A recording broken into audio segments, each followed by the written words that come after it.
कत्ल को ट्रेस करने के लिए 113 कैमरास ऐसे थे जिनकी वीडियो फुटेज ली गई। और ये वो मुल्जिम है जिसका ताल्लुक फैसलाबाद से बताया जाता है। और जो इंसिडेंट मेरे साथ हुआ है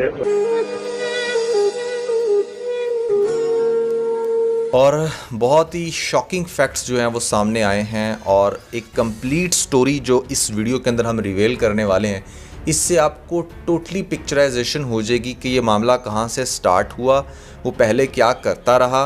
तस्वीरें तो आप लोगों ने देख ली होंगी, अगर नहीं देखी तो आप देख लें। उमर हयात इसका नाम है, 22 साल इसकी उम्र है और इसके फैसलाबाद का ये रहने वाला है। फैसलाबाद का रहने वाला है। और इंटरेस्टिंगली इसके आईडी कार्ड के ऊपर जो लिखा हुआ था ना कि 2032 या गालबन